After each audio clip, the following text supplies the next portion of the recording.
नमस्कार। कल एनआरसी को लेकर प्रधान सेवक नरेंद्र मोदी ने जो कुछ कहा वो आपने सुना। कुछ लोग इसे झूठ कह रहे हैं कि एक के बाद एक झूठ बोलना उनकी आदत है। कुछ लोग कह रहे हैं कि नहीं, ये उन्होंने गलत बयानी की है, गलत बोल रहे हैं। हम कह रहे हैं अज्ञानतावश उन्होंने ऐसा कहा है। ठीक है। अब एनआरसी की जहां तक बात है, एनआरसी को बहुत सारे राज्य रिजेक्ट भी कर चुके हैं और आसाम में दोबारा से काम करने का इरादा है। बहरहाल फिलहाल हम बात करेंगे एनपीआर की। देखिए, अब 3 एब्रीविएशंस आजकल चल रही हैं जो बहुत कंफ्यूज कर रही है लोगों को। पहले थी सीएबी, सिटीजनशिप अमेंडमेंट बिल, फिर वो बना सिटीजनशिप अमेंडमेंट एक्ट, जब लोकसभा और राज्यसभा दोनों ने उसे पास कर दिया। अब वो सीएए हो गया। एनआरसी है नेशनल रजिस्टर फॉर सिटीजन्स, जिसको आसाम में लागू किया गया था और अमित शाह ने साफ साफ कहा कि पूरे देश में लागू किया जाएगा। राष्ट्रपति ने साफ साफ कहा संसद में कि ये कमिटमेंट है, ये होके रहेगा। लेकिन उससे पहले प्रधान सेवक ने कल कहा कि एनआरसी का तो जिक्र नहीं हुआ। तो अब एनपीआर आया है एक शब्द। एनपीआर है नेशनल पॉपुलेशन रजिस्टर, जो शुरू से चलता आ रहा है। हमारे यहां हर 10 साल के बाद जिसे हम कहते हैं कि मतलब सेंसस बोलते हैं अंग्रेजी में, हिंदी में जनगणना बोलते हैं, उर्दू में मर्दमशुमारी बोलते हैं। 10 साल बाद हमारे यहां मर्दमशुमारी होती है, जनगणना होती है।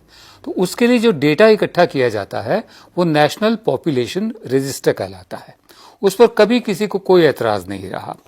आखिरी जो एनपीआर बना था वो सन 2010 में बना था। अब 2020 आ रहा है तो 2020 के एनपीआर की तैयारी शुरू हो चुकी है। आज कैबिनेट ने उसको मंजूरी दे दी है। 8,500 करोड़ रुपए भी सैंक्शन कर दिए हैं।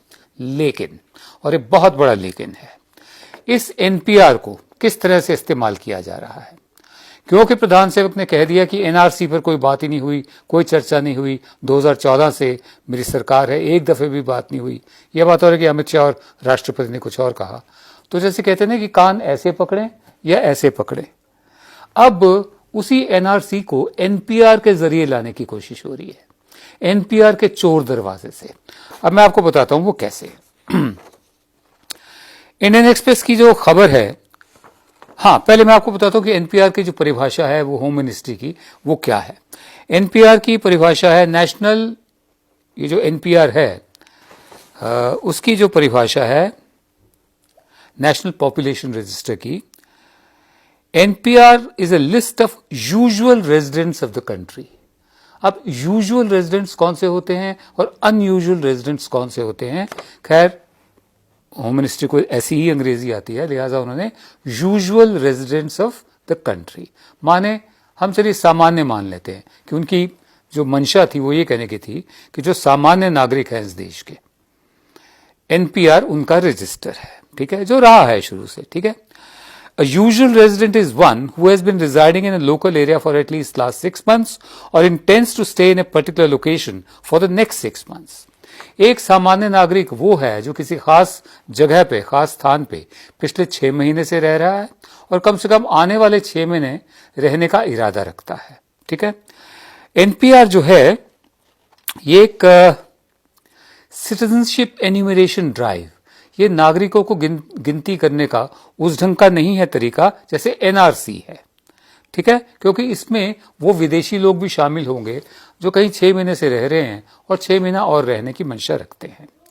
लेकिन और आगे वो कहते हैं कि here is that is why it's mandatory for every citizen usual resident of India, इसलिए ये अनिवार्य है हर सामान्य नागरिक के लिए। और ये सिटीजनशिप एक्ट 1955 का जो है उसके तहत किया जाता है। ठीक है। और citizenship registration of citizens and issue of national identity card rules 2003 के तहत पश्चिम बंगाल और केरल ने एनपीआर का, नेशनल पॉपुलेशन रजिस्टर का काम रोक दिया है, ये समझते हुए कि एनआरसी को पिछले दरवाजे से, एनपीआर के चोर दरवाजे से लाने की ये कोशिश है। इंडियन एक्सप्रेस की मैं आपको रिपोर्ट बताता हूं।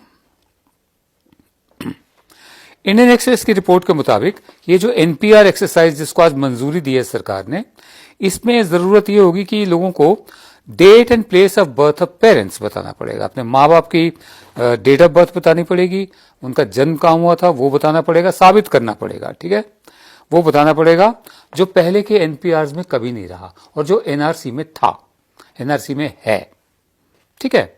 उसके अलावा कि डेटा जो है, जो जानकारी है 21 पॉइंट पर कलेक्ट की जाएगी, 21 पॉइंट्स कलेक्ट किए जाएंगे अपडेटिंग दी एनपीआर, इस एनपीआर को सही ऊपर करने के लिए, सही मतलब अपडेट करने के लिए। इसमें जैसे मैंने पहले बताया, एक तो date and place of birth of parents, माँ और बाप के जन्म की तिथि और स्थान, उसका proof, last place of residence, पिछला घर कहां पर था, आखिरी घर जहां से छोड़कर आप यहां पर रह रहे हैं, परमानेंट अकाउंट नंबर यानी पैन कार्ड, आधार, आधार आप दें या ना दें ये आपकी मर्जी है, वॉलंटरी है, वोटर आईडी कार्ड नंबर, ठीक है, ड्राइविंग लाइसेंस नंबर और मोबाइल नंबर। पिछले एनपीआर में जो 2010 में हुआ था, ये डेटा 15 पॉइंट पे कलेक्ट किया गया था, इस दफे 21 पॉइंट किए जा रहे हैं कलेक्ट। इन 15 पॉइंट्स में date on place of birth of parents नहीं था, माँ बाप की डेट ऑफ बर्थ नहीं थी, उनके जन्म का स्थान नहीं था, उसका कोई सबूत नहीं मांगा गया था। लास्ट प्लेस ऑफ रेजिडेंस नहीं था कि आप पहले कहां रहते थे, ठीक है, पासपोर्ट नंबर नहीं था, आधार नहीं था, पैन नहीं था, ड्राइविंग लाइसेंस नंबर नहीं था, वोटर आईडी कार्ड नंबर नहीं था और मोबाइल नंबर नहीं था। अब ये सब एनपीआर में ऐड कर दिए गए हैं, क्यों? क्योंकि एनआरसी के खिलाफ, नेशनल रजिस्टर फॉर सिटीजन्स के खिलाफ पूरे देश में विरोध प्रदर्शन चल रहे हैं। तो चालाकी ये दिखाइए कि छोड़ना नहीं है, काम करना है, उसी काम को अब एनपीआर के जरिए करेंगे। समझिए और सावधान रहिए।